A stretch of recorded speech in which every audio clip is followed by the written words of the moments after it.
Sri Chaitanya Manobishtam Stapitam Yena Bhutale Swayam Rupakata Mahyam Tadandi Swapatantikam Vandeham Shri Guru Shri Uda Padakamalam Shri Guru Vaishnavamsha Shri Rupam Sagrajadam Sahakana Raghunathanidam Tam Sajivam Satvaitam Savadudam Parijana Sahidam Krishna Chaitanya Deva Shri Radha Krishna Padan Sahagana Lalita Shri Vishada Vinamsha He Krishna Karuna Sindhu Dina Bandhu Dakjatatpate Gopesha Gopika Kanta Radha Kanta Namosade Tapta Kanjana Gaurangi Shri Radhe Vrindavaneshwari Vrishabhana Sude Devi Pranamami Haripriye Vancha Kalpadarubhasya Kripasindhubhye Evacha Patitanam Pavanebhyo Vaishnavebhyo Namo Namah Namo Vishnu Padaya Krishna Prishnaya Bhudale Srimade Bhaktivedanta Swamin Vidamine Namaste Saraswati Deve Gauravani Pracharine Nirvishesha Shunyavadi Paschatya Deshitarini Jaya Shri Krishna Chaitanya Prabhu Nityananda Shri Advaita Gadadhara Shri Vasadi Gaura Bhaktivinoda Hare Krishna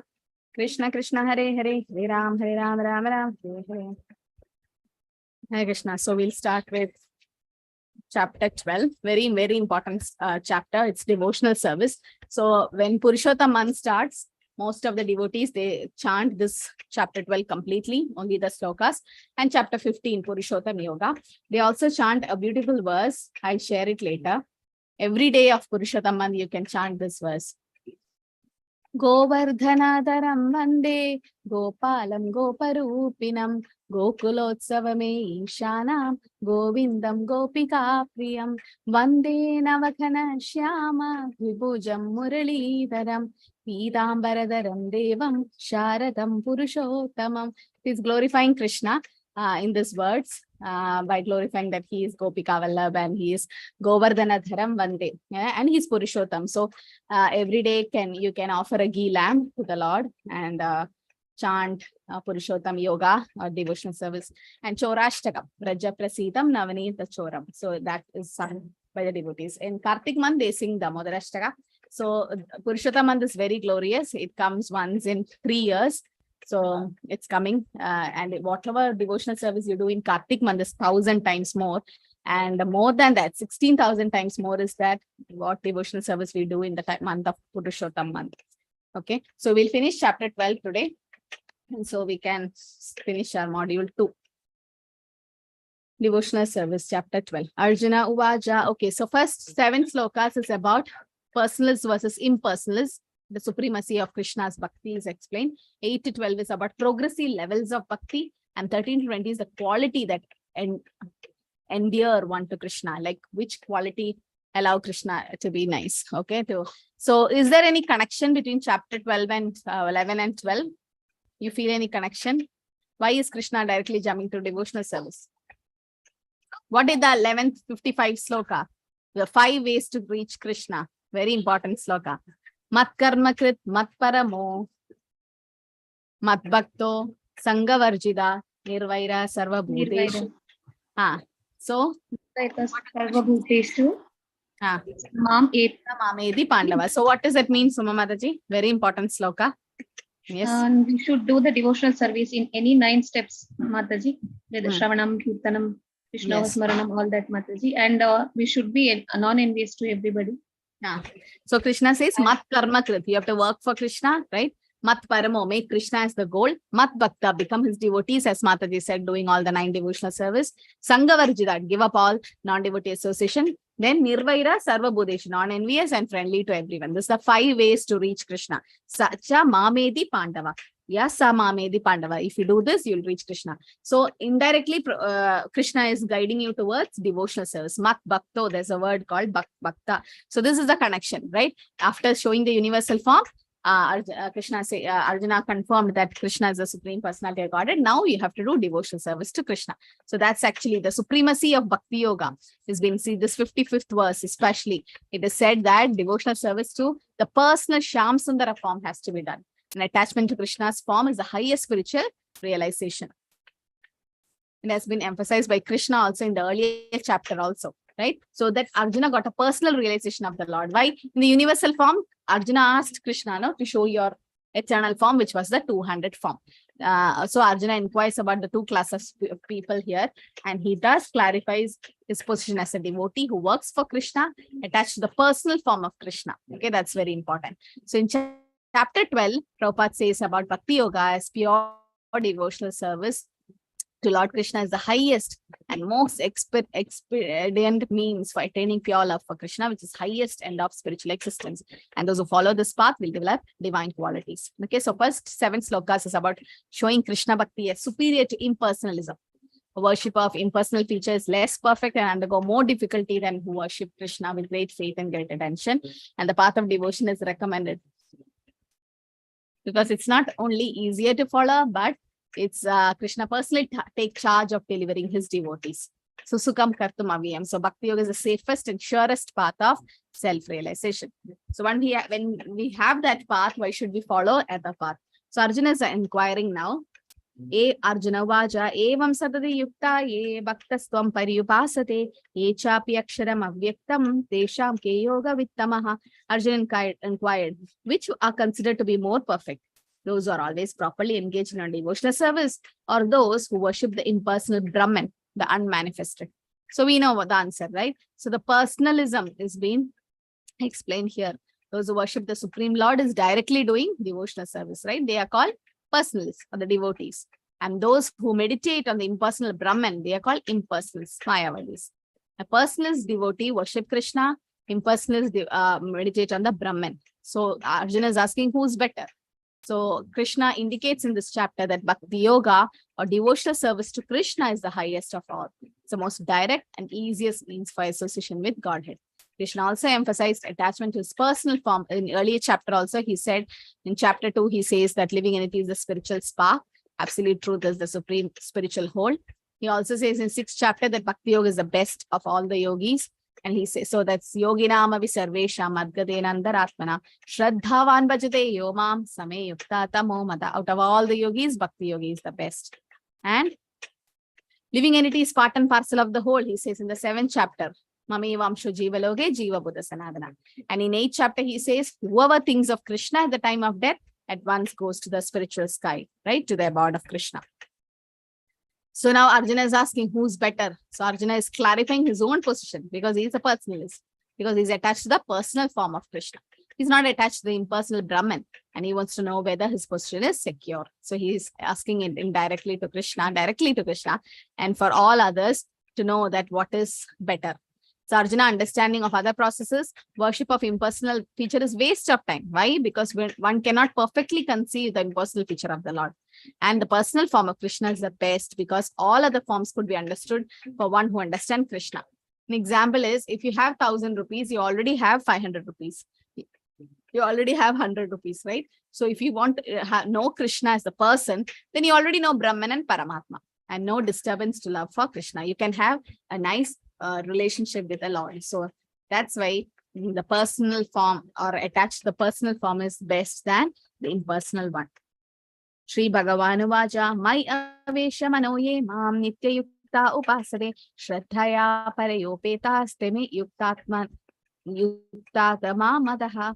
The Supreme Personality of Godhead said, those who fix their mind on my personal form are always engaged in worshipping me with great and transcendental faith are considered to be me by the most perfect, to be the most perfect. So Krishna here says, my avesha manoye mam. See this word, my, mam, it's been repeated so many times in Bhagavad Gita, right? Manmana bhavat bhakto madhyaji mam namaskuru.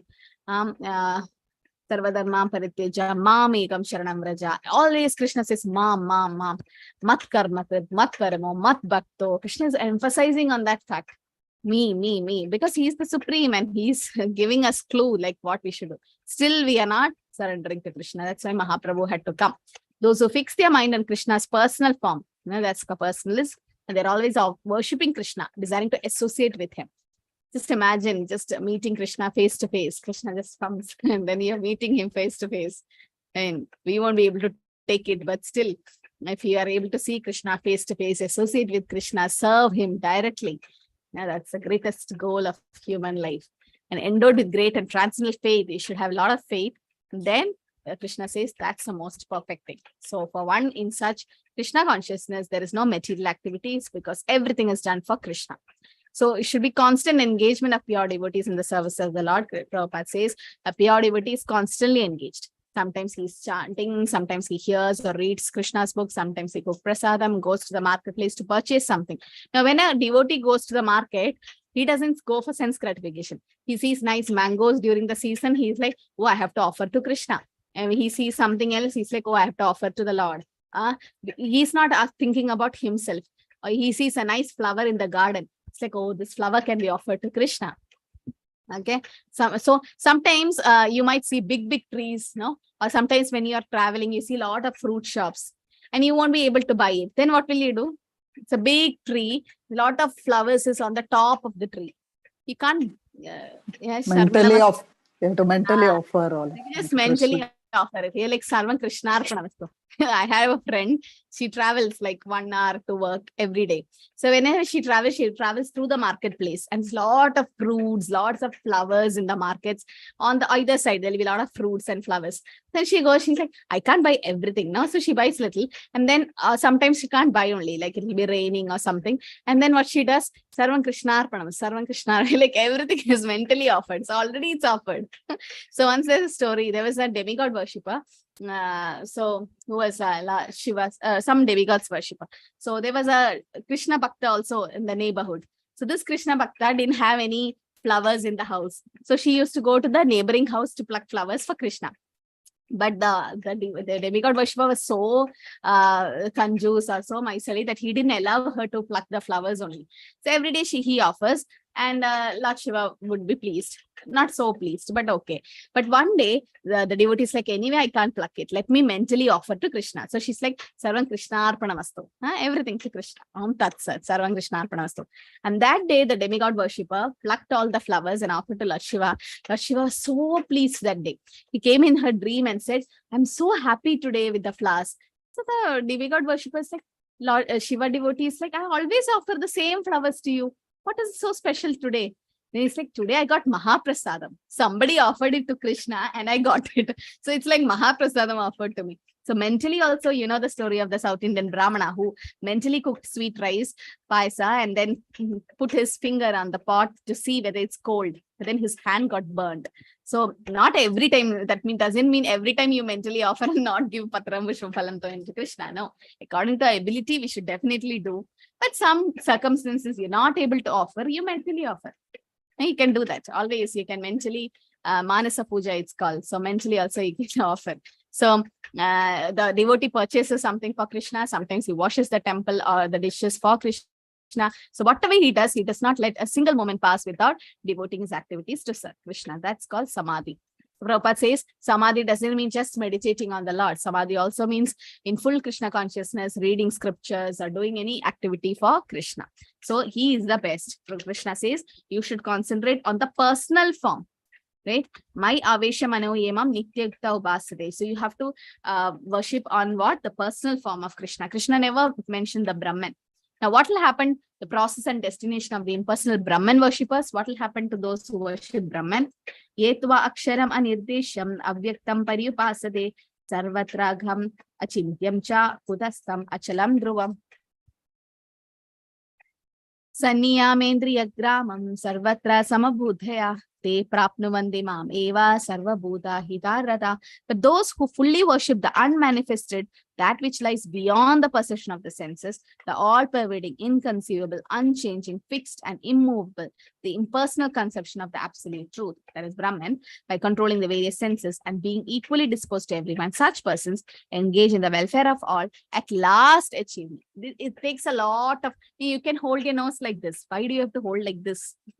So you can worship Krishna directly. He's in the Archa Vigraha form. Why do you have to worship the impersonal Brahman and then last reach Krishna? So after many births, no? So Arjuna is happy to hear that devotional service is superior. But he's like, what is the attainment of the impersonalists? What happens to them? Those who worship the Brahman. So the Krishna says those who worship the unmanifested will also reach Krishna eventually, at last, and surrender. Bahunam janmanam ante. Who knows the sloka? Yeah. Hare Krishna Mataji. Yes. Bahunam Janmanam Ante Gnanavan Mam Prapadyate Vasudeva Sarvamiti Samahatma Sudurlabha. Very good. 7.19. Right? Yes, Mataji. Yeah, Yes, 7.19. Mataji. Here it's given. So it's this verse has to be memorized by all of us, all of you know. It's in the Bhakti Shastri curriculum. So it's Bahunam Janmanam Ante. After so many janmas, Jnanavan Mam Prabhate. Jnanavan, somebody who's in real knowledge, Mam Prabhate will understand Krishna. Vasudeva Sarva iti. He knows Krishna is everything. Samahatma Sudurlabh. It's very rare. Not Durlabha, Sudurlabha. It's very rare to find such great souls who surrenders to Krishna. So Prabhupada says this on the puppet, he says it's an indirect process. So requirement for impersonal Brahman worshippers is such worshippers have to control the senses, render service to everyone, engage in the welfare of all beings. One has to cease essential activities of hearing, tasting, seeing, working, etc. Often there is much penance involved before one surrenders to him. This is a long process. How can you artificially control the sense? We can't do that, no? So Bhakti Yoga is the best. Because in Brahman, what happens? Just the light. How much will you concentrate on that light? It's not easy, right? So to concentrate on the personal form of Krishna is very easy.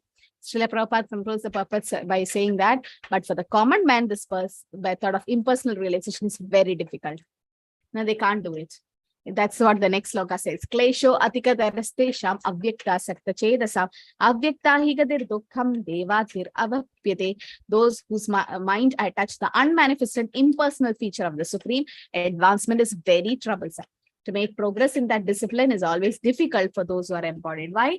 Because our mind is completely not controlled, right? And just concentrating on the light. How long can we do that? How long you'll have an attachment? Can you love light? Can you love some space or something? The Brahman. No, it's this is Brahman. There's no Sevan, there's no service as such.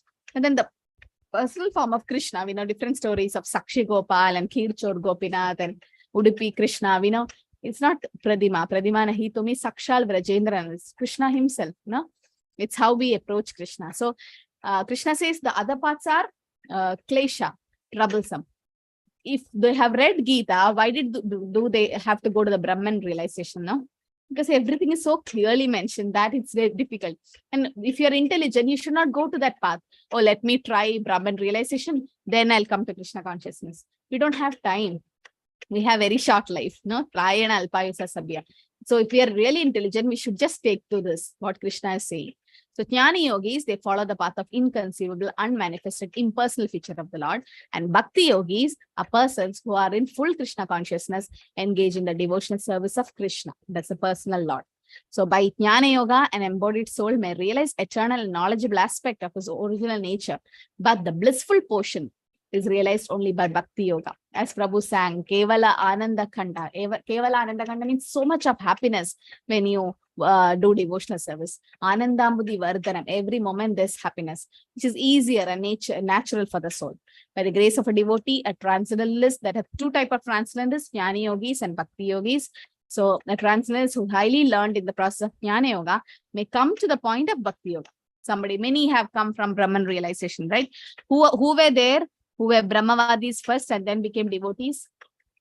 Any example? Shukadeva Goswami, Mataji. Shukadeva Goswami, good. 4 Kumaras. 4 Kumaras, very nice. So Shukadeva Goswami, by hearing, right? How did he come to Krishna consciousness? By hearing the Bhagavad sloka by his father's disciples. When he ran to the forest, he heard that Aho Begiyam sloka and Barhapitam Natavera Bapuda, 2 important slokas of Krishna. And then by hearing, he became a personals. And the 4 Kumaras, by smelling the tulsi offered to Krishna's lotus feet, they became devotees. So Prabhupada mentions there is always that Brahmavadis or Mayavadis have become devotees, but there's never a devotee has become Mayavadi. A devotee will never become Mayavadi. Why? Mayavadis can become devotees. Okay, many have become like that. But a devotee, any example from Chaitanya Charitamrita where Mayavadi became devotee? Sharmila Mataji, you know? Mayavadi. Chaitanya Mahaprabhu preaches, Mataji. Prakashananda Saraswati. Who? Prakashananda Saraswati, yes. Who else? Sarvabhauma Bhattacharya. Good. Yes. So Sarvabhauma Bhattacharya and Prakashananda Saraswati, they were Mayavadis in the beginning. But then when Mahaprabhu, they had a discussion with Mahaprabhu and later on they became devotees. No? So Prabhupada mentions there's always Mayavadis can become devotee. Why the other round? Why devotees cannot become Mayavadis? Because they are in the preliminary stage, Mataji, and devotees will be in the ultimate final stage, perfection stage. Yes, but what is that? Okay, final stage, but what is that which is not allowing They will devotees be to become Mayavadis? they will be having the Lord's mercy, Mataji. Once, as They have Krishna the mercy. says, once you come to me, there is no going back or something like that. Like he will not leave his Okay, devotees. the Mataji. mercy. What else? What else do they get? They've when- experienced the higher taste. Yes, param drishva nivartande. They get the higher taste. They get a higher. You have already got a higher taste. Why should you go to a lower taste? No, you get the most sweetest gulab jamun. Why should you go and take some other small sweet? Because you already got a higher taste. You'll go for that, no? Next time this is not sweeter. This is the most sweetest. And after you have the gulab jamun, you already had. Okay, just imagine you had gulab jamun, one full mouth. Then if you taste some other jalebi, will you feel the sweetness? No. Because the other sweetness was so more of gulab jamun that it overcovers the sweetness of the lower taste. So you already got bhakti rasa, the higher taste of bhakti, of serving Krishna personally. Why should you go to lower taste of worshipping Brahman? You already got Baram Drishtva Nivartande, you got a higher taste. So that's why devotee never become a Mayavadi. But a Mayavadi, because they didn't get the real taste, they'll definitely come to Bhakti Yoga. But it takes some time. By the grace, it will be possible only by a grace of a devotee like Srila Prabhupada. Even the goal of impersonal Brahman, which is attained by Jnana Yogis, by such suffering is only having a mixture with Bhakti. Without Bhakti to the Lord, the worshippers of impersonal Brahman obtain only suffering. They get suffering. And even if they go to Brahman, Sayuja Mukti, they fall down. Right? Till then, I was thinking they may fall down, but Prabhupada mentions they must fall down. Because they have only Brahmananda, there's no Sevananda. They'll definitely, Aryuhi Krishena Param Tatantat Padanti Yada. What's the use of going there? They'll definitely come down. Though the Bhakti yogis also endure difficulty in controlling the senses and engaging in various angas of Bhakti, because of the appearance of Krishna's blissful form, they do not experience the same suffering as the impersonalists. Bhakti yoga is also difficult, right? There's a lot of difficulties what a devotee go through. But that is because it's so much blissful, it's not having the same suffering as the impersonalists. So these are the differences between the comparison between Mayavadis and devotees. Mayavadis are also called impersonalists and devotees are called personalists. Okay. So Mayavadis, they meditate on the formless, difficult for embodied living beings, very difficult to concentrate on the formless. But devotees meditate on the beautiful form of the deity, the Tribhanga Lalita Shyama Sundar form with the peacock and the peacock feather and the flute. So that devotee meditates on the beautiful form of Krishna. It's very easy to do.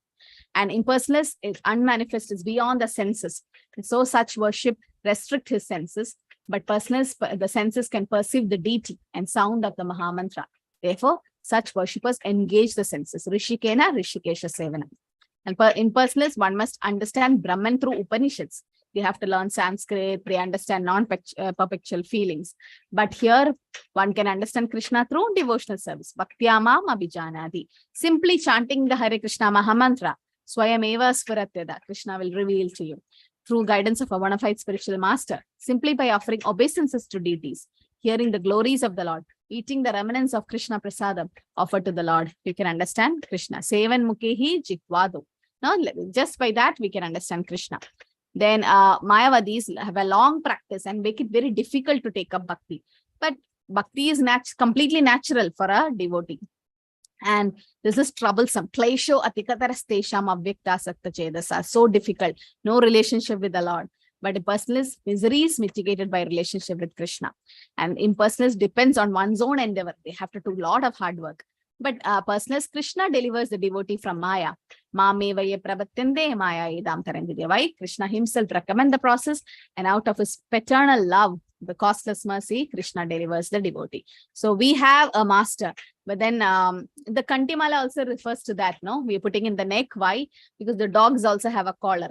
If you see a dog in the street with a collar, there may not be a chain, but a collar is there. You know that is that dog has a master, or he belongs to some house. But the street dogs never have a collar. Even if somebody puts it, but then you can make out just by seeing the street dog. So that's why we are also like the dogs for Krishna. Our master is Krishna, and he's pulling us there. So that's the difference between devotees and non-devotees, or Brahman realization. So Brahman realization is nirguna. They say Krishna is nirguna, nirakar, without qualities, but it's actually without material qualities. And we have Bhagavan realization of saguna, have 64 qualities, and Krishna is full of opulences with form. And Brahman is inconceivable. Bhagavan Krishna possesses inconceivable potencies. Brahman is all-pervading. Krishna is also all-pervading by his energy and as super soul. And Brahman is unchanging, fixed, and immobile. And Bhagavan is unchanging, fixed, and immobile. And Brahman cannot perceive any opulence because of lack of activity. There is no seva, there is no service. But in Bhagavan Krishna, possessor of 6 principal opulence is full, right? Full knowledge, full renunciation, full beauty, full wealth and fame and everything. Brahman risk of not realizing absolute truth at the end. And Bhagavan's success is guaranteed, as nothing is lost. May not be having success in this life, but definitely it's guaranteed. And Brahman, one may realize the eternal Sat and knowledge Chit aspect of his original nature, that's partial realization, but Satchidananda is Bhagavan, realizes eternity, knowledge, and bliss. And it includes Brahman and Paramatma realization. Okay, so that's why worshipping Krishna in his personal form is so important. And 6 to 7 is saying about Bhakti, the simple and easiest path of the personal. That is called Ananya Bhakti. Krishna is explaining the different processes now. Ye tu sarvani karmani mai sannyasat matparaha ananyena iva yogena mam dhyayanta upasate teshamaham samuddhata mrityu samsara sagarat bhavami nachirat partha mai aveshita chetasa. Devotees are very fortunate. Why? To be delivered very soon from material existence by the Lord. Simple method of practicing devotional services. One should fix our mind only on Krishna. Savai mana Krishna padara, when we are to achieve Krishna. And one should work only for Krishna. It does not matter in what kind of work one engages, but that work should be done only for Krishna. Like if you are having a job outside, you get the money, and that money can be used in devotional service. Or you are fortunate to do service directly, you can do that. This is standard of devotional service. The devotee does not desire any achievement other than pleasing the Supreme Personality of Godhead. His life's mission is to please Krishna. That's our not sense gratification. And can sacrifice everything for Krishna's satisfaction, just as Arjuna did in the battle of Kurukshetra. The process is very simple. One can devote himself in his occupation and engage at the same time chanting Hare Krishna, Krishna Krishna, Hare Hare, Hare Ram, Ram Ram, Hare Hare. Such transcendental chanting attracts the devotee to the personality of Godhead. Okay, so that's chanting is the one which takes us back home, back to Godhead. So Krishna promises, Tesham aham samuddharta mrityu samsara sagarat. Without delay, Krishna will deliver the devotee from the material ocean. Okay, and for yogis, it's difficult. So Krishna promises, like if somebody could not remember Krishna at the time of death, Krishna will remember. Somehow Krishna makes you remember. Srila Prabhupada quotes in the purport saying that Nayami paramam sthanam archir adi gadim vina garuda skandam aropya yattecham anivartita. Devotee does not need to practice Ashtanga Yoga in order to transfer his soul to the spiritual planets. The responsibility is taken by the Supreme Lord himself. He clearly states here that he himself become deliverer. It's in Varaha Purana. Krishna himself will deliver. For example, is given as a child is completely guided by the parents, right? His position is secure. Like if a child has to cross the road, which is a busy road, child can even close their eyes and hold the parent's hand. Definitely the parents will cross him safely. Like, so we don't have to worry because we are holding Krishna's hand. What's the difference? The parent holding child's hand and the child holding Krishna's hand. I mean, the parent's hand. There's a lot of difference, no? If the child is holding, the child might leave the hand. But if the parent is holding the child, so the example is like you've seen monkeys, how monkeys carry their children. Did anyone see? How do they carry? You go to Vrindavan, you'll see a lot of monkeys carrying their children. You've seen? The smaller ones, smaller monkeys. Yes, Mataji. Attached to the chest, Mataji. Yeah, but who's holding whom? Mother. The child holds the mother. holding the mother. No. Mother doesn't hold. Mother holds only sometimes. The baby will be holding. With one small hands he has, he'll be holding the mother. The mother will be like this. It will be on the chest, okay, ulta or upside down. And the child will be holding. And some mothers don't even bother. They'll be jumping from one tree to the another. The child will be almost about to fall. With the small hands, he will grasp.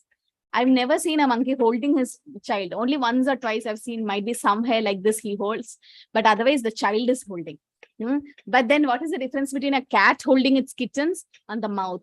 The cat is holding the kitten, but the cat holding the rat is different. It's to kill. It will be sharp hold. But when the cat is holding its own kitten, because the mother cat is holding, it will never fall. It'll go and drop somewhere here and there, but then it's never falling. But a monkey's child is holding with his own strength, so he may fall down. So this is the difference. Devotees are carried like the kittens by the cat. Krishna's catching our hand, so he'll never leave us. But then Mayavadis are trying to catch the Brahman, which is like which can drop any time. So completely, a child is completely cared by the parents. Thus, his position is secure. A devotee does not need to endeavor to transfer himself by yoga practice to other planets. Supreme Lord, by his mercy, comes at once riding on the bird carrier Garuda, and at once deliver the devotee from material existence. Who did Krishna deliver like this, coming in the back of Garuda? Gajendra, right? Krishna came. Actually, Krishna was standing on Garuda and coming, it seems. Because he wanted to deliver Gajendra. A man who have fallen in the ocean, right, may struggle very hard. He can't swim alone. But if somebody come expert in swimming, he cannot save himself. But if somebody comes and picks him up from water, then he can be easily rescued. Similarly, the Lord picks up the devotee from material system. These are the two examples quoted.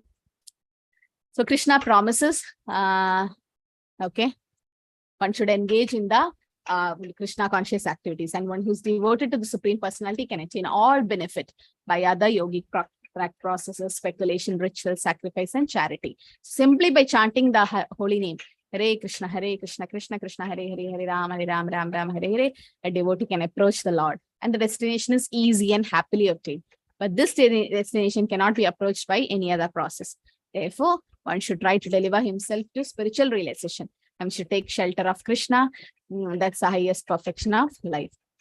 So, 1 to 7, we saw about the supremacy of Bhakti over impersonalists. Right. So first Arjuna is asking, who's better, personalists or impersonalists? Krishna says personalists. Mai asakta mai manoyemam avesha manoyemam. So why impersonalists are considered more perfect, the devotees? Because we know that we are part and parcel of Krishna. Bhakti Yoga accepts deity of Krishna as worshipable. And then this Archa Vigraha is also incarnation of the Lord. What is the example, analogy given about this? About Archa Vigraha, anyone remember? Post box. Very nice, Madhavanji. Yes. What is a post box?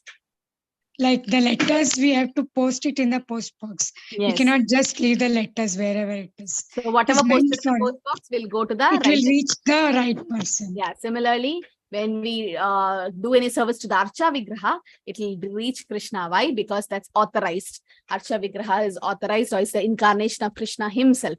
But if you just worship some stone which is not prana pradishta, nothing is done, then it will not reach. So this is accepted. So this is the analogy given by Prabhupada, the post box, right? So Krishna comes as incarnations as Archa Vigraha, and he can accept services. There are 8 types of Archa Vigraha. Does anyone know? Don't remember everything, but there are different types of Archa Vigraha. What are they? Different forms. Krishna can appear in metal. Yes, metal. That paint, that is the clay. Picture, clay, metal, then what else? Wood. Wood. Wood. Jagannath is in wood. Yes. So these are different forms. In the mind also, it's given in the mind also. So earth, different metals, some kind of a stone, or it can be clay, then wood, in the picture form, in the mind. These are the different types of Archa Vigraha. And Krishna accepts the service of the devotee just to make it convenient for the man in conditional life. And in the Archa Vigraha also, Krishna comes in different sizes. He can even come as a Ladu Gopal, so that the devotee can carry him, or convenient form. Krishna accept any form for the devotee. So Krishna reciprocates towards such devotees. Okay, so that's the mailbox in the street. Mataji mentions in 12.5 purport it is mentioned. Prabhupada is mentioning about a mailbox. Okay, why it is very important to do personal service to Krishna, and it's like a mailbox. So that's a Bhakti Shastri question again. Okay, so here a crude example is given. Okay, in the 5th sloka, second purport, second paragraph, if you see, we may find some mailboxes on the street, but if we post the letters in those boxes, they will naturally go to their destination without difficulty. But any old box or imitation which we may find somewhere, but will not be authorized by the post office, will not work. Similarly, God has an authorized representation in his deity form, which is called Archa Vigraha. This Archa Vigraha is the incarnation of Supreme Lord. So God will accept service through that form. Okay, so that is the example. Very important question for your Bhakti Shastri. How the mailbox on the streets. So this is the analogy. Okay, you should know that. And completely cared by the parents, the child. Now we discussed, right? A child can just hold parent's hand and cross the streets, and or the parent can hold the child. So that's more easy. And the man who have fallen in the ocean, however he swims, he can't come out. But if somebody comes and picks him up, then he can just go out. So Bhakti is considered most perfect. Okay. We'll come to we have already discussed this. We'll come to breakout room after some time. So this is a very important example is of a mailbox and Archa Vigraha. Okay, you should always know that. And child completely cared by the parents, and a man who have fallen in the ocean. So these two examples are given so as to understand and make us understand how important it's to serve Krishna. Okay, so Krishna have already established supremacy of bhakti. Now Krishna will explain the different progressive levels of bhakti. There are different levels, progression stage of bhakti. The lowest stage is indirect method, which is renunciation, cultivation of knowledge and meditation. Then there is work for Krishna. Okay. Then there is following the regulative principles of sadhana bhakti.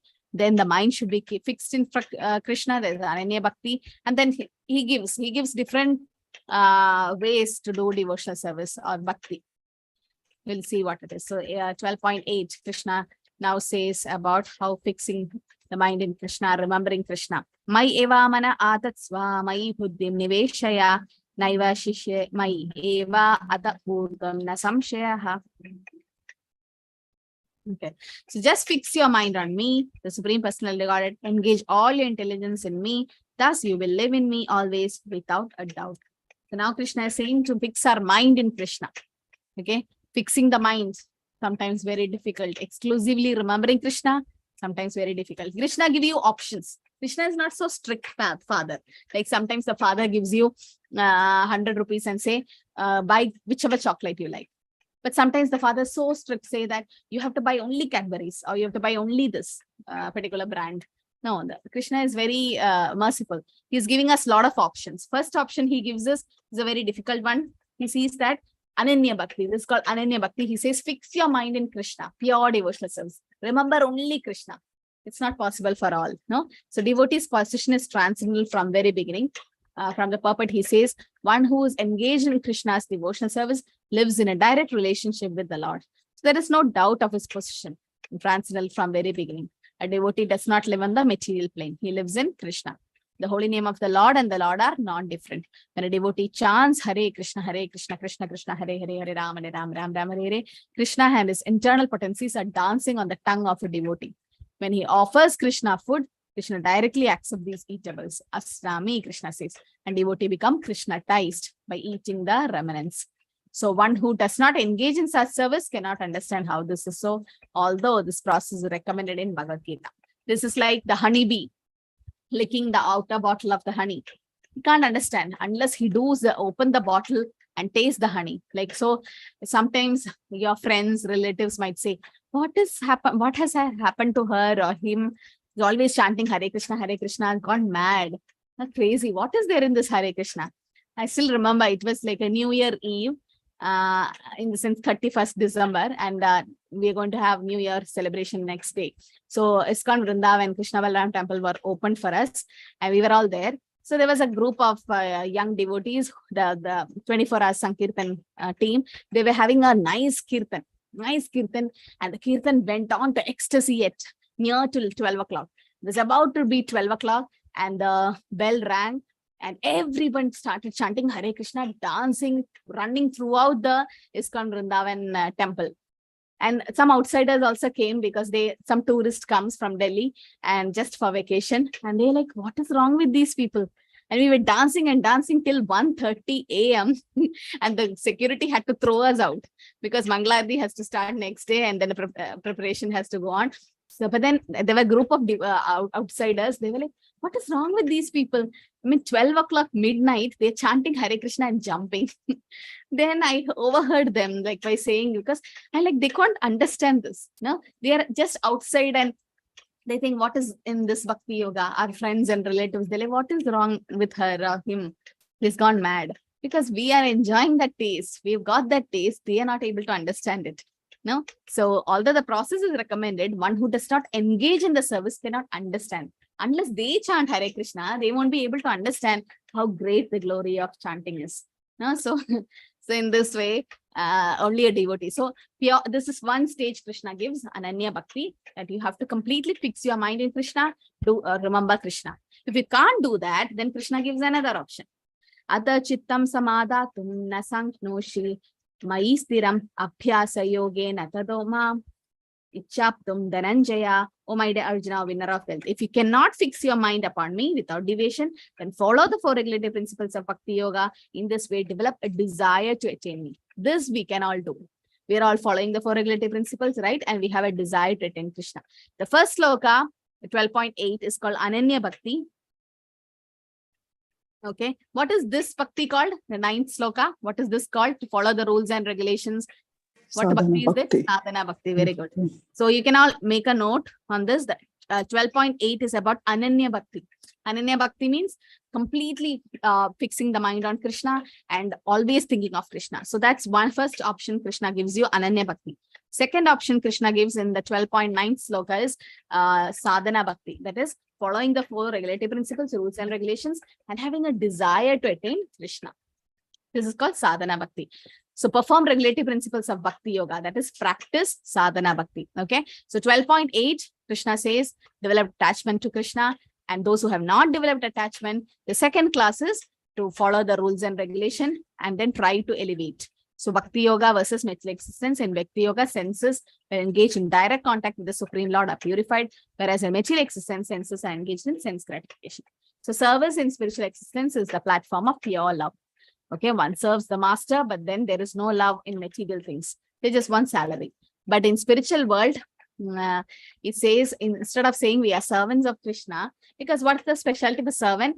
Once the salary is gone, the servant won't work. And servant has a fixed time, no? They come at this time and goes at this time. They have holidays, that this. But is there any holiday for Krishna Bhakti? No retirement. So it said, instead of being a servant, we are slaves of Krishna. Why? What's the difference between slave and a servant? Servant works for money and there's a time restriction. But a slave doesn't expect anything. It's like 24 hours serving the master. So in that way. Now have to achieve this pure love by practicing devotional service through Sadhana Bhakti. So what are the 2 types of Sadhana Bhakti? Anyone knows? Vaidhi Sadhana Bhakti and Raganuga Sadhana. Very good. So Vaidhi Sadhana Bhakti means? What is the definition? Following 4 regulative principles.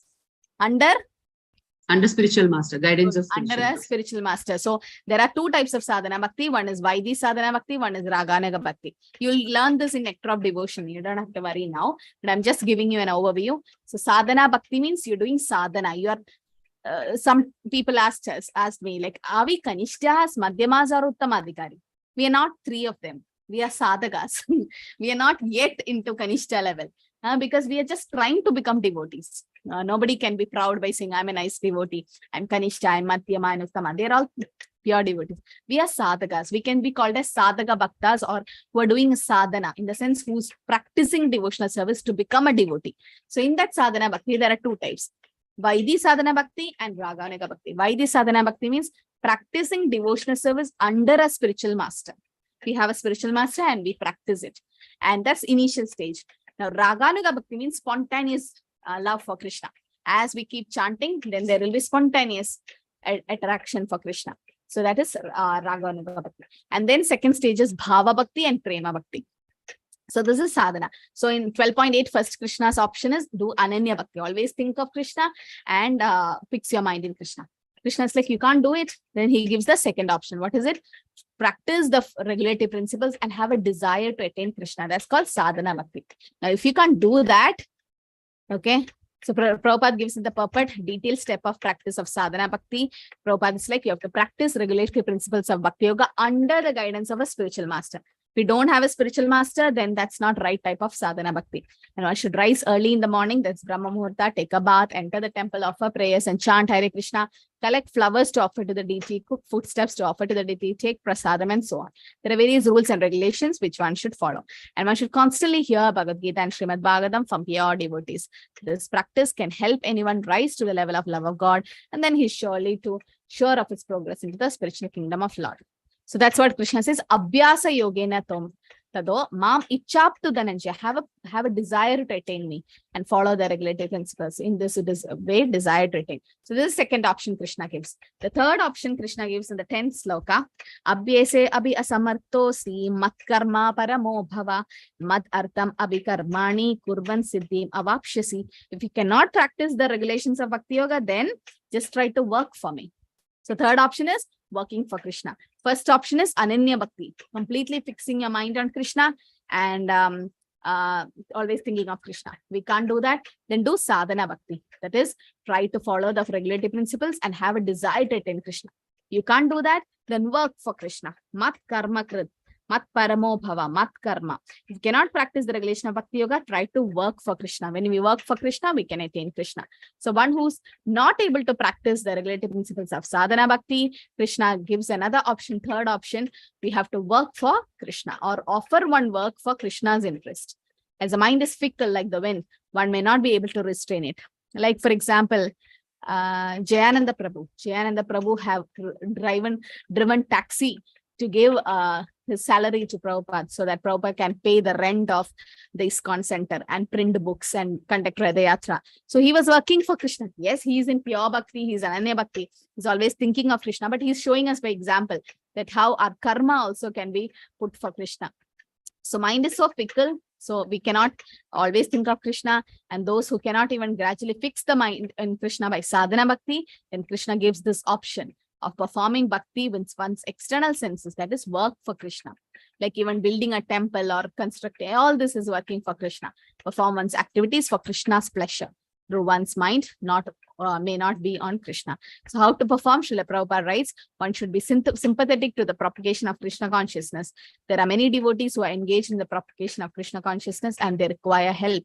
So if one cannot directly practice the regulatory principles of Bhakti Yoga, then you can try to help such work.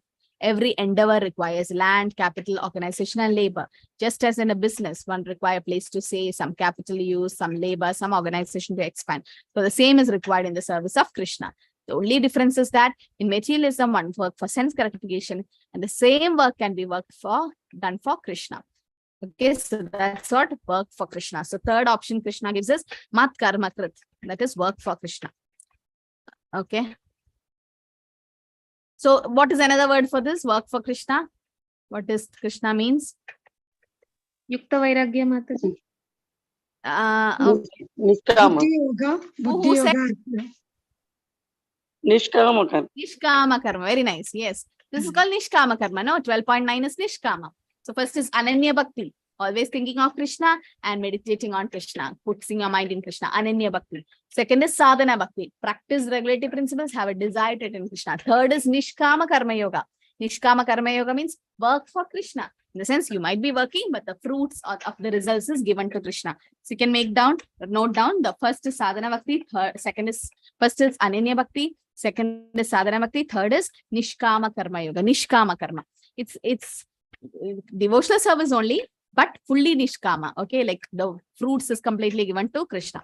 You can't do that, then Krishna gives another option.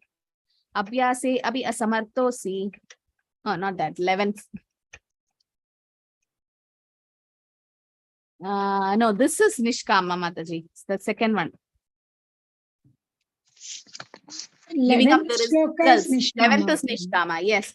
This is Buddhi Yoga, Mataji. This is Buddhi Yoga. Yeah, Buddhi Yoga or Bhakti Yoga, yes. Adaitat abhi asaktosi kartum mat yogamashita sarva karma phalatyagam. See, sarva karma phalatyagam. That is Nishkama karma. Tada kuru yadatmaman. If however you are unable to work in this consciousness of me, then try to act giving up the results of your work, try to be satisfied. So that is fourth option is Nishkama, okay? So Nishkama karma, because he's like Sarva Karma Phalatyagam. Okay. So as Madhu say, yes, that's Buddhi Yoga because you're working for Krishna. Okay. The third option is Buddhi Yoga. Buddhi Yoga is also called Bhakti Yoga. Again, but that's third option.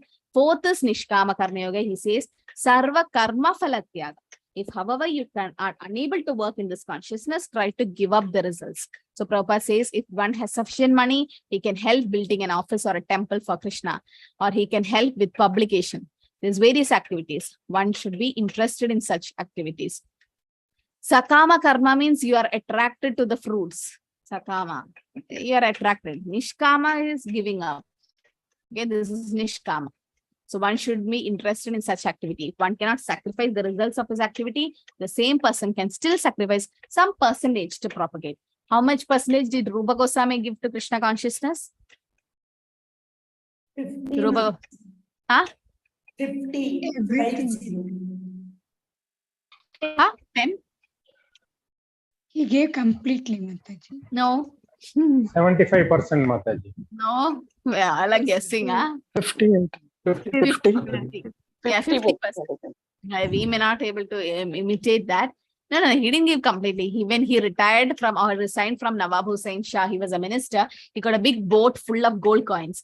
Then 50% of it he gave for Krishna conscious activities to the Brahmanas and Vaishnavas. And 25% he kept for himself because of any emergency. 25% he gave to his relatives. So with that 25% he had, he gave it to Sanatana Goswami when Sanatana Goswami, his brother, was in jail. Okay. So 50% for Krishna conscious activities, 25% for him, 25% for the relatives. That's how Rupa Goswami gave an example. But if we're not able to do that, at least give some percentage of our money we earn to for Krishna conscious activities. Srila Prabhupada explains this is a direct engagement for Krishna consciousness. A devotee's lifestyle given to us by Srila Prabhupada combine these two texts. Rising early, chanting Hare Krishna, Shravanam, Kirtanam, deity worship, association with devotees. In addition to the engagement of these 5 limbs of devotional service, Prabhupada also has given us the engagement in preaching mission, serving in the temple, project as a full-time brahmachari devotee or a grihastha, offering fruit of one's work to Krishna conscious activities. So that is Nishkama Karma again. Give up the Sarva Karma Phalatyaga. And 12.11, that's what give up the results of work. One may be unable to sympathize with Krishna conscious act because of social, familial, or consideration.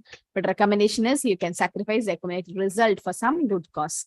So thus one may gradually become elevated to the state of knowledge. Okay. So the charity should be given in a good cause to the right purpose. Because by practicing giving up the fruit of one's activities, one is surely to purify our mind. And in that purified state of mind, one can be able to understand Krishna. So Krishna consciousness is not dependent on any of the experience because Krishna consciousness itself can purify our mind. But if there are impediments to accepting Krishna consciousness, one may try to give up the results of our action. In that respect, social service, community service, national service, sacrifice for one's own country may be accepted so that someday one may come to the stage of pure devotional service to Krishna. Now Krishna gives another option. He's like, what we can do if we can't do all these. Shreyo hi jnanam abhyasa jnana dhyanam vishishyate dhyanat karma phalatyaga tyaga chantir anantaram. If you cannot take up to this practice, then engage yourself in cultivation of knowledge. You should have a lot of knowledge. Better than knowledge is meditation. Better than meditation is renunciation of the fruits of action. For by such renunciation, one can attain peace of mind. So again, Krishna gives another option. It's like abhyasa, practice it by jnana, knowledge, dhyana or meditation, tyaga, renunciation. So he gives different options. One should engage oneself in cultivation of knowledge. Knowledge means brahmatyan, okay? Knowledge of soul and the body. Better than knowledge is meditation, yogic meditation, by which you can realize super soul. And better than that is giving up the fruits of action. You get peace of mind. In all cases, one should give up the results of fruits of labor. This means to employ in the result of karma for good cause. That is the next option Krishna gives. And Prabhupada writes here, to reach the Supreme Personality Godhead is the highest goal. There are 2 processes. One is by gradual development. Other process is the direct method. Devotional service is the direct method. And the other method is to give up the results of the activities and all that. Then one can come to the stage of knowledge, then to the stage of meditation, then to the stage of understanding the super soul, then to the stage of Krishna, the Supreme Personality of Godhead. So one may take any step. Either you come to step-by-step process or direct path. But direct path is not possible for everyone. Therefore, indirect process is also good. Because some people cannot just give up everything and take to direct Krishna consciousness. For them, Krishna have given different options. So, however, it's understood that the indirect process is not recommended actually. But those who are not at this stage, for them, the gradual process of renunciation, knowledge, meditation, realization of the super soul, Brahman, should be followed. But as far as Bhagavad Gita is concerned, the direct method is which is stressed. That is Bhakti Yoga. Everyone is advised to take to the direct method and surrender to the Supreme Personality of Godhead, Krishna. Okay, so we'll have a quick discussion, 10 minutes discussion. Summarize the progression from Varnashram Dharma to perfect Krishna consciousness as described in 12.8 to 12. Okay, so what are the different progression which Krishna speaks? And you need to tell the sloka and you have to summarize it from 12.8 to 12 because it's little important. And please read the purport. I'll give you a little time because it's very important to read the purport. Okay, you quickly just read and then understand the process from Varnashram Dharma to perfect Krishna consciousness from 8 to 12. So I hope you got the question.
Hare Krishna. Hope you had a discussion. We'll take the discussion at the end of the class, okay? We'll just finish the chapter. It's very, 2 more slokas. Okay, so towards the end we will take. So now it's very easy to, next few slokas are very easy to understand because it's saying the qualities of a devotee, which makes makes that person dear to Krishna. So 13 to 20th sloka is all about the different qualities of a devotee, which Krishna likes, or Krishna says, okay, such person is very close to me, such way. So we are talking about pure devotees. Okay, this will be about pure Uttamadhikaris. Bhakti Yoga is the most effective path of spiritual advancement, and Bhakti Yoga exhibit transcendental qualities which make him very dear or priya to Krishna. So I'm just going through the different verses 13 to 20 by saying that different qualities which makes one priya to Krishna. Adveshta sarva bhutana maitra karuna evaja nirmamo nirahankara sama dukkha sugakshami santushta sadam yogi yadatma dhrida nischyaha mai arpita mano buddhir yomat bhakta same priyaha. So all the sloka you'll say same priyaha. So we should see these qualities are there in us or not, but then this is talking about pure devotees. So for example, we can think of Srila Prabhupada. So Adveshta Sarva, not envious towards anyone, including the envious. When Prabhupada's Juhu temple was attacked by Mr. N, Prabhupada was not envious, or that person was envious of Prabhupada, but Prabhupada never saw him as an envious person. Maitra, he's friendly to all the hippies and everyone were taken friendly by Srila Prabhupada. Karuna evacha, definitely merciful to all, right? He was kind. Otherwise, why did he go to America to deliver the fallen conditioned soul? Nirmamo nirahankara, free from sense of proprietorship. Srila Prabhupada says, these all belongs to Krishna. It's not mine. When Prabhupada's son went and asked for some money, because Prabhupada became rich, no? So the son, I think Vrindavan Chandra, something his name was. So he went and Prabhupada's like, money is not mine. You ask my secretary. So Tamal Krishna Maharaj was the secretary. So the son went and asked, I'm Prabhupada's son, give me some money. And what did Tamal Krishna Maharaj do? He looked at Prabhupada and Tamal Krishna Maharaj said, this money belongs to Krishna. It can be used only for Krishna service. It's not your father's, it's Krishna's. So after that, Prabhupada, then the son went away. And Prabhupada's like, you can become my book distributor, or you can take the agency of my book so that whatever profit you get, you keep it. No, when you sell the books for bulk and all, you get some profit, you can keep it. But then no, Prabhupada never gave the money, saying that it's all Krishna's. And he was appreciating Tamal Krishna Maharaj. He's like, good, you said the right thing. Because so free from sense of proprietorship. He knows everything belongs to Krishna. Free from false ego, identification with the body. When somebody asked, are you God? Prabhupada said, I'm servant of God. Then he corrected by saying, I'm trying to become the servant of God. Right? Nirmamo nirahankara. Sama dukkha sukakshami, equal in happiness and distress. Whenever so much problem happened, Prabhupada was always calm and peaceful, forgiving and tolerant. Shami, like he forgave many people who offended him, all the god brothers of him, and he was very tolerant. Santushta sadadeva, always satisfied in devotional service. Also, Prabhupada is always happy chanting. Yadatma dhrida nishya, self-control and determined. Self-control, Prabhupada never was harsh to anyone. And he was determined. 1 year, no preaching happened, 1965 to 66. And Prabhupada never gave up. He was so much determined to propagate Krishna consciousness. My marpita manobuddhir, mind and intelligence were always fixed on Krishna. Yasman nojvate loka. No one is agitated by him or devotee, and he is not agitated by anyone. So these are the different qualities which a devotee should have, which makes him close to Krishna. Yasman no dvijate loko, loka no dvijate chaya, harsha marsha bayo, dvejer mukto yasa chame priyaha. He by whom no one is put into difficulty and who's not disturbed by anyone, who's equipoised in happiness and distress, fear and anxiety is very dear to me. Harsha marsha, equipoised in joy, distress, fear and anxiety. Prabhupada takes anxiety for Krishna. And then neutral, devoid of all expectations from his work. Prabhupada never said, I did this. Always he say we, or he always say his spiritual master helped him. And Suchir, he is very clean. Prabhupada, wherever, Prabhupada have even taken bath in an airport. I mean, he always travel for flights, in flights to different countries. It will be like Brahma Muhurta in that particular country. Prabhupada wants a bath in that airport toilet. Nobody takes a bath. Everyone just, because he wants to chant the rounds, he wants to chant his Gayatri. So Prabhupada was like that. Wherever he goes, he's always clean. And he's expert, skillful in all situations. Everywhere where he went and preached, he's always expert. And without cares, unattached to material persons, free from all pains, external things, free from all material endeavors. Prabhupada's like, I got 40 rupees, Indian rupee, but then he kept that rupee. He didn't spend it in America. When he came back, he gave it to a taxi to go to Calcutta. So he went with 40 rupees and he got 40,000 crores on so much Krishna gave him. And never rejoice. Yo na harshati na dveshti na shochati na kangshati shubha ashubha parityagi bhakti manya same priyaha. One who neither rejoices nor grieves, who neither laments nor desires, who renounces both auspicious and inauspicious things. Such a devotee is very dear to me.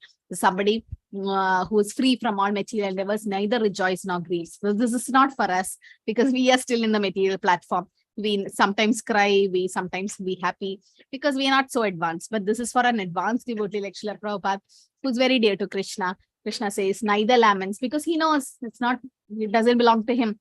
If somebody criticizes Krishna, Prabhupada says that might be last janma I did something bad to that devotee, so I'm getting it back.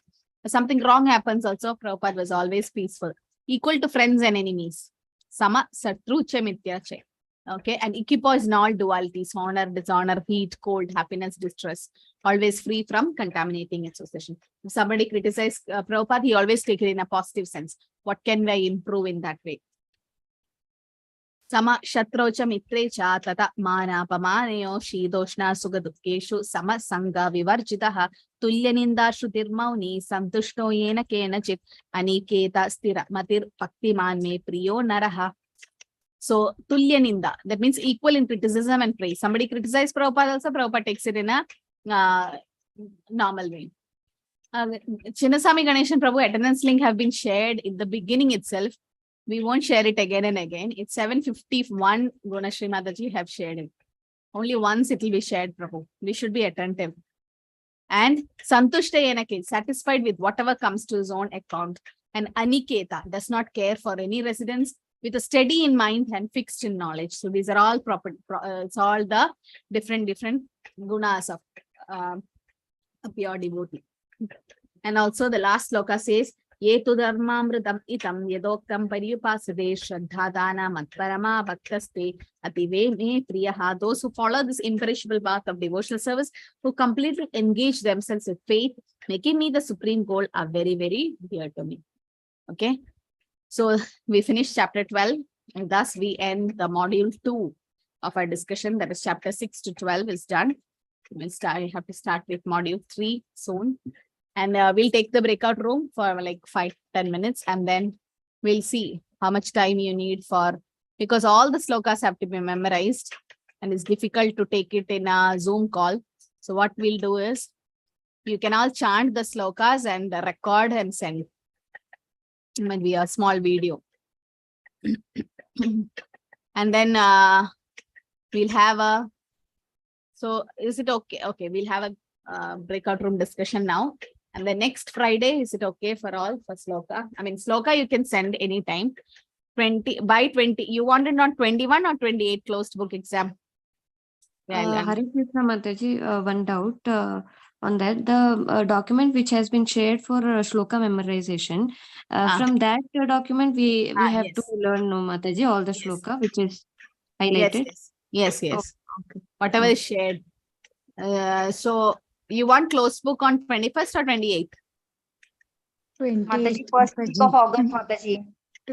August? Week of August. This two weeks left, na? Why The August? shloka. See, first of all, we are going slow. This batch is going slow. I want to finish this batch fast. Because once Bhagavad Gita will take time. NOD, NOI and Ishopanishad will go fast. 28th? 2 weeks you have. Okay, can we finalize 28th closed book? Okay. It's going to be easy. I never set any tough papers, you know. So it's going to be easy. Or I'll ask Subhuti Damodar Prabhu to set the question paper this time. He is very strict.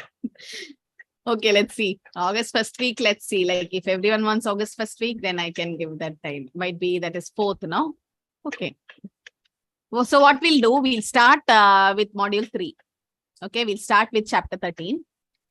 So that I will save time. And 4th, you can give the exam. Okay. Okay, now what about breakout room? Who's going to speak first? Which room? Yes, just unmute and speak. Hare Krishna.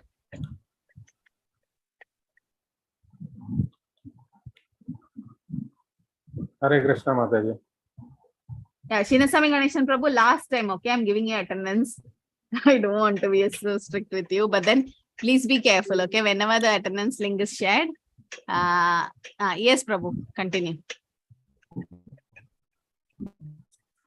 Mataji, we have been discussing, but could not really, anyhow, I'm just giving it a try, Mataji. If it's not, no, I would like your, please correct me if I'm wrong, no, because connecting the 4 aspects, no, Krishna, whatever Krishna says from 12.8, 12.9, 12.10 and 12.11 and 12, connecting with the 4 Varnashrama dharmas, no, the Brahmanas in the case of Hare Krishna, in the case of Yes, Prabhu. in the case of Brahmanas and yes, Mataji, in the case of Brahmanas, no, and see, they have to they have to preach, they have to learn, they have to follow the guidance of the spiritual master, and this is as per 12.9. They have to follow the regulative principles, and they have to take the guidance of the spiritual master. And by doing so, and over a period of time, they can, from sadhana bhakti, they can take to raganuga bhakti, where they can become spontaneous in that act. And as far as Kshatriyas are concerned, and they can ask, like how Arjuna performed his duties for Krishna. And according to 12.10, one can, the Kshatriyas, they can work for Krishna. Whatever they do, they can do as a service to Krishna. All the activities can be performed towards Krishna. And according to then 12.11, no, as far as Vaishyas are concerned, then whatever act they perform, no, they can dedicate their fruits of their activities to the Supreme Lord Krishna. And the 4th Varna, then they can indirectly perform their service to the people who are serving Krishna, or indirect way of method of the other process they can take up to meditation or something like that and perform it to Krishna. This is what I understood, and I'm making it simple, Mataji. Hare Krishna. Yes, okay. Hare Krishna. Now, who's speaking next? Hare Krishna. Mataji. Yeah, since the question asked about progression, we started from the renunciation and meditation and dhyana, thereby acquiring knowledge about Krishna, then doing one's duties and offer the results to Krishna, and performing one's duty and be sympathetic to contribute for Krishna consciousness and its development. And like every organization requires funds for various capital expenditure, all these things can be contributed by earnings from this. And next one is follow the regulative principles under the guidance of a spiritual master. Then Bhakti Yoga and purification you attain. Then one becomes a pure devotee of Krishna and practices Ananya Bhakti. Okay. Room number 2 and 1 have spoken, no? What about 3? There were only 3 devotees in room number 3. Madhuri Mataji, Hi, Smita. Mataji. Yes. Hi, Mataji. Hare Krishna, Mataji. Actually, we didn't get the time, Mataji, so I have made some points. Okay. Hare Krishna. To attain the highest perfection of our life, that is Krishna, there are 2 processes. One is direct, that is devotional service in Krishna consciousness is the direct process, and the other involves the renouncing the fruits of one's activities, that is Nishkama Karma Yoga, without expecting any fruits. So in detail, like one can have the develop the love for Godhead spontaneously. So that is a direct process. And if that is not possible, then performing Bhakti Yoga through the guidance of a spiritual master by following the rules and regulations and following regulative principles, and rise to the level of developing love for the Supreme Godhead, which is in the dormant state in each and every living being. So just by following the rules and regulations, like waking up early in the morning and doing deity worship and offering bhoga to the Lord and doing all that. So that is one process. And the other one is cultivating the knowledge, like meditating on the Lord. And that will also, if that is also not possible, then performing the duties according to the different varnas, that is according to the different varnashrama. But everything has to be done without expecting the fruits, Mataji. So nishkama karma has to be done, like we should not expect the fruits of the labor done. Okay. So gradually one can develop a love for the Supreme Personality of Godhead. Hare Krishna. Hare Krishna. Okay. Yeah. So okay, that's about the Varnashram system. But when Lord Chaitanya Mahaprabhu was approached by Ramananda Rai, he said this Varnashram system is the lowest. You have to come up to Bhakti Yoga. Okay. But then doing Bhakti Yoga in the Varnashram system, that's the best way. Okay, so it's been explained now. So we'll see if many have put me in the chat, they want in August first week. Okay, to give some time. But meanwhile, I have to continue the class. Next week, we'll start with chapter 13 because I don't want to delay it. And Sloka, you want the closed book first and then Sloka, or how is it? One more time for Sloka. Because Sloka is this time we have to record and then send. Okay. Okay, let's you can put in the chat when you want Sloka exam, or you want it on before 4th or after that. Anyway, it's a video recording and sending, but still. But please be sincere. We don't want anyone to look and say, because in Zoom call, it's not easy to take all the slokas. So it's better to do a video and then send. Okay, after the written exam, fine. Okay. So we'll have after 4th. Only one person wanted before 4th. Okay. Okay. So we'll put 4th, August 4th, that is the closed book exam for module 2. And after the 4th, might be the 1 week or so. That will be 11th or 18th, we'll have sloka. You can send the sloka. So next week, we'll start with chapter 13. Okay. So go through all the closed book questions from the question bank. And the questions will be asked that. Yes, Mataji, you can chant the sloka with translation one by one, one after the other. Okay, Ganeshan Prabhu, how many slokas from chapter 6 to 12? How many? Anyone knows? Total? 14 slokas, Mataji. 14 slokas. Yeah, 14 slokas. 7 to 12, 14. Yeah. Okay, so you can say 7 to 12. You can say one after the other, 14 slokas. Might be 2-3 minutes. I think 3-4 minutes you can finish. Just the sloka translation, So please write it down, all the 14 slokas, and start memorizing. Okay, Akshay Prabhu, please take special care.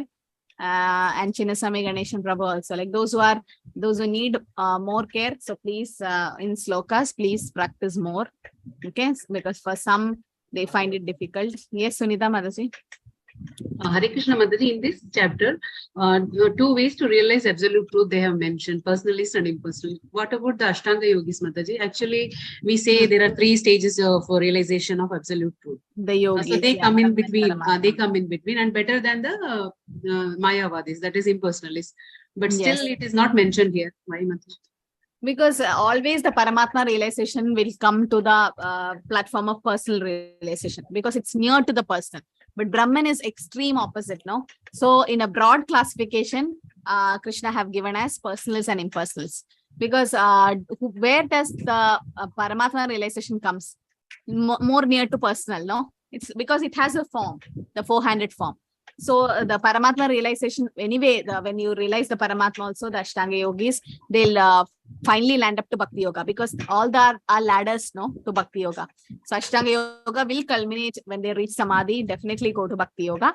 and they are like unsuccessful yogis. So definitely they'll be born in Shrutinam, Srimadam Gehe. So Krishna, the Paramatma realization people or the Bhakti Ashtanga yogis can classify near to personals, Mataji, near to it, because they're not completely impersonal. But to give a broad classification, Krishna have given personals and impersonals. Okay? Meditation comes under Ashtanga, Mataji. Yes, comes in meditation. It comes, no, Dharana, Dhyana. Yes, Ganeshan Prabhu. Hare Krishna Mataji. This is a question from 10th chapter, 10th text. See, actually, this happened in the Bhakti Vritta group, and I am talking on behalf of Madhumati. And in that text, it says, when a person knows the goal of life but is addicted to the fruits of activities, he is acting in Karma Yoga. The question raised by Madhumataji was, when a person has attained to the stage of when he is in Karma Yoga, how can he be addicted to the fruits or fruits of the goal of life, but is addicted? How can he be addicted to the fruits of his activities? We were just discussing, and so we thought of whatever doubts we have in Bhakti Vriksha. Yes. 454. The next line says, no, next line says, when he knows the goal is Krishna, but he takes pleasure in mental speculation to understand Krishna, he's in Jnana Yoga, right? Yes, and when he knows the goal and seeks Krishna completely, that is devotional service, acting in Bhakti Yoga or Bhakti Yoga. Okay, so he knows the goal, but he's addicted to the fruits. That can happen, no? Like you see, yes, Mataji, but it is karmis or Karma Yoga. Karma Yoga means Nishkama Karma Yoga is connecting to Krishna. No, these and people, not attached to fruits of the work.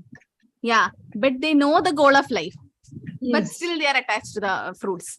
So they come midway, no? They are neither karmis completely, not karma yogis. They come in the middle, somewhere middle.